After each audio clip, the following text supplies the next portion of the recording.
आज माँ अन्नोई माँ और प्रभु जगन्नाथ जी का असीम कृपा में नारद जी का एक कहानी हम वर्णन करने का कोशिश करूँगा। देवर्षि नारद अपना ढेकी का वाहन में चढ़ के स्वर्ग मर्त्य पाताल घूमते रहता है और देवता लोग का पास में जाके उन लोग का आशीर्वाद लेता है। भक्त लोग का पास में जाके भगवान का जो ये है गुणगाथा उसे सुनाता है। एक दिन का बात है, देवर्षि नारद भगवान के पास में आया, आके बोल रहा है, प्रभु हम 24 घंटा आपको नाम गुणगान करता है बिना यंत्र से। तो मेरा आपको पास में निवेदन है, हम जो परम भक्त है आपको, ये तो सच्चा है ना। नारायण भगवान श्री कृष्ण ने कहा, ठीक है नारद जी, हम इसका प्रमाण तुम्हारा को हम कभी दे देगा। बोलता है ठीक है। तो एक दिन क्या हुआ, नारद जी सुबह सुबह भगवान के पास में आया तो भगवान से प्रणाम किया। भगवान बोल रहे हैं, नारद जी एक काम करो। बोला क्या, बोलिए क्या आदेश है? आदेश यही है, इसी एक गांव है, एक गांव में एक मेरा परम भक्त है, उनका घर में तुम जाओ और 3 रोज रहना घर में, उनका घर में आतिथ्य ग्रहण करना और देखना वो जो भक्त है वो 3 रोज क्या करता है। इतना देख के 3 रात का बाद में तुम लौट के आना। जवाब का प्रभु भगवान को प्रणाम किया नारद जी और चल दिया।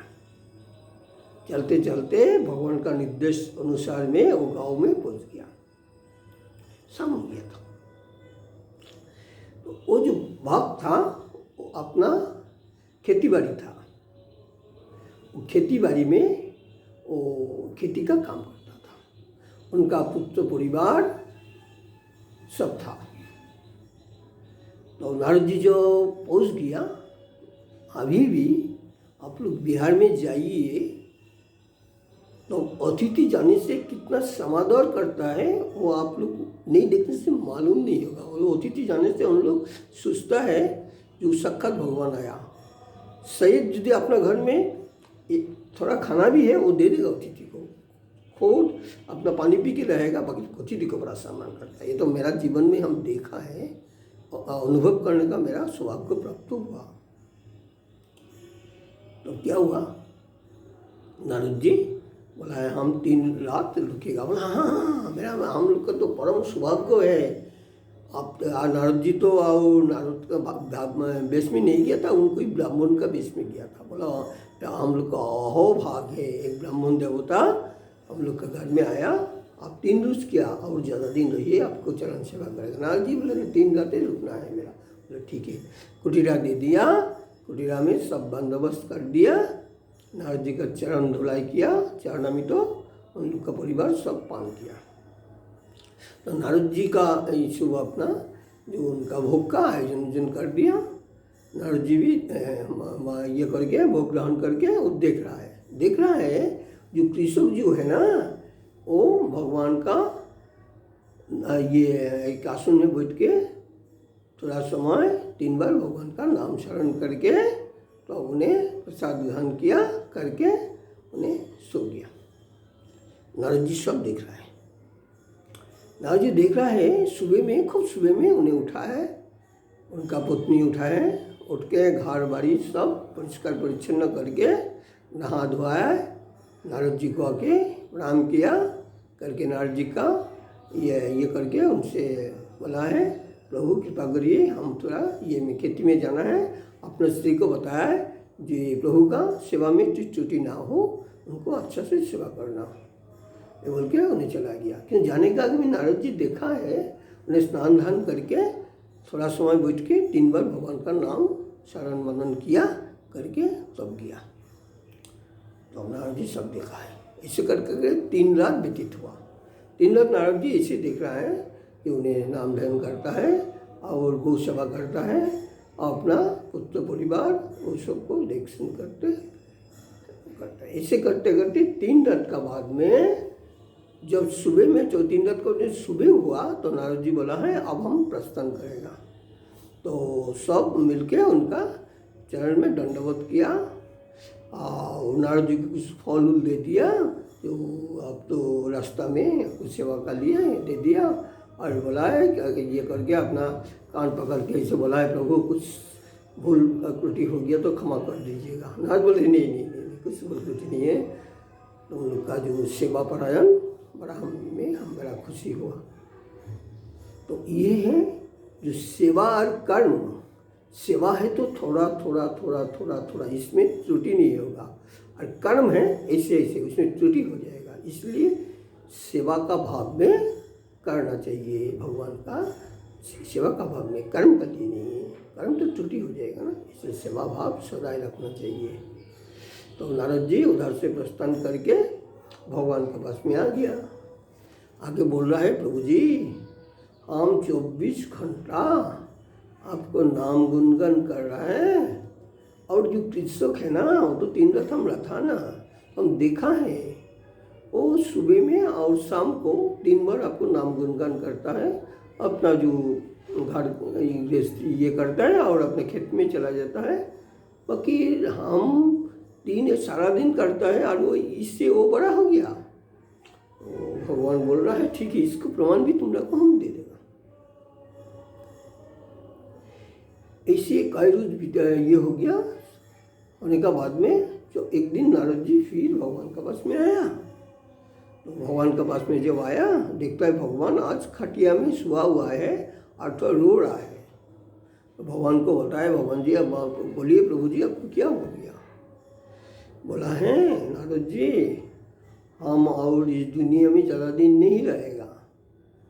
बोले किस लिए है। बोला हमारा सारा शरीर सिर सब दर्द कर रहा है।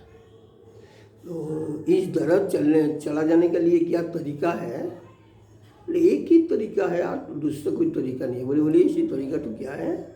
बोला हमारा जो ये है ना गांव में कोई प्रतिवेशी का घर से एक दीपक से तुम थोड़ा भर के तेल लेके आओ, सरसों का तेल।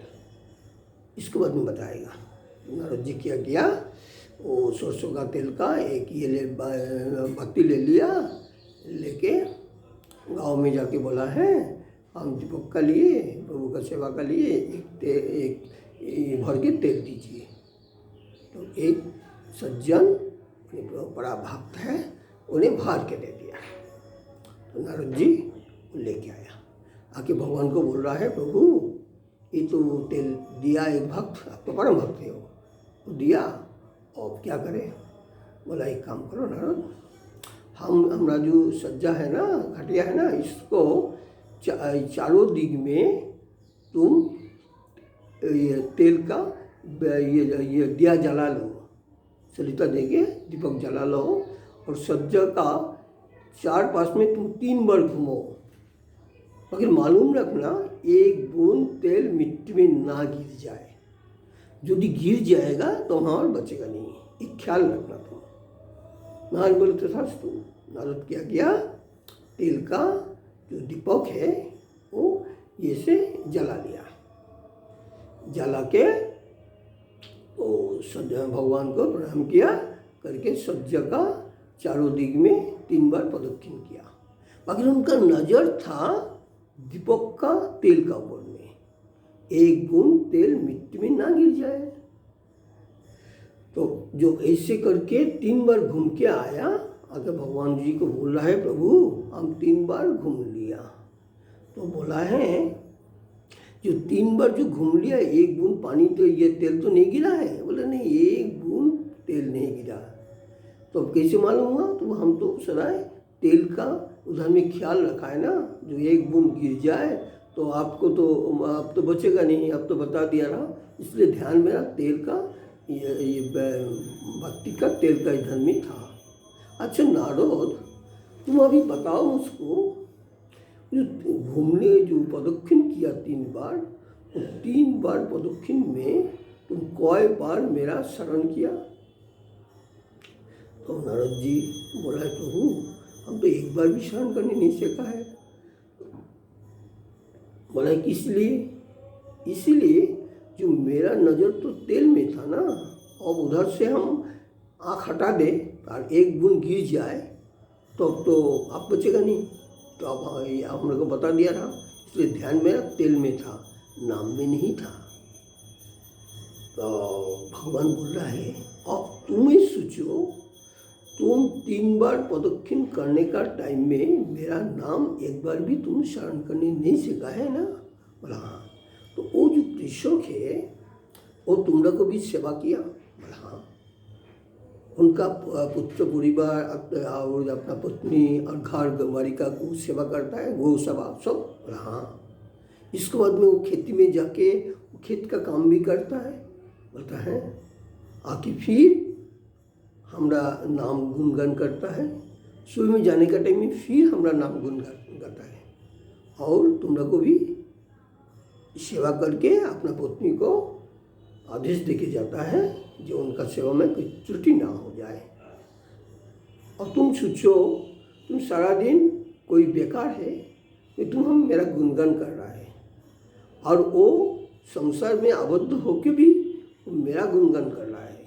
अब तुम बोलो तुम बड़ा भक्त है ना, वो बड़ा भक्त है। तो नारद का सिर और तो ऊंचा नहीं है, सिर झुक गया, क्यों बोलता है प्रभु मेरा काम नाम नहीं है, हम तो जब धर्मी करता है तो हम करते करते आपको नाम चौबीस लेने सीखता है, बाकी वो कर्म में रहते आपको गुणगान करता है, कोई बड़ा भक्त है।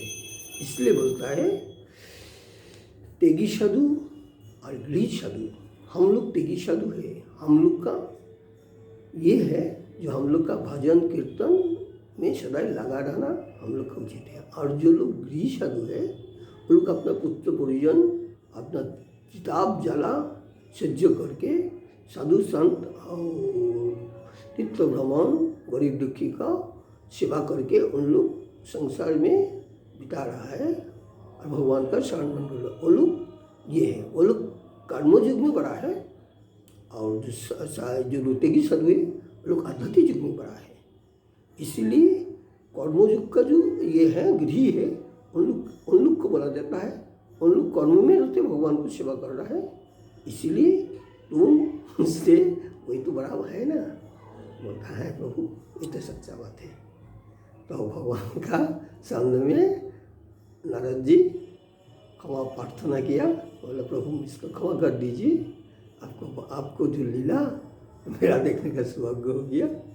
ये बोल के आज दूल पूर्णिमा उत्सव में माँ जगन्नाथ जी और प्रभु गौरांग महाप्रभु का चरण में मेरा बाग पुष्पांजलि को हम समर्पण कर रहे हैं। जय माँ, जय जगन्नाथ, जय महाप्रभु बोल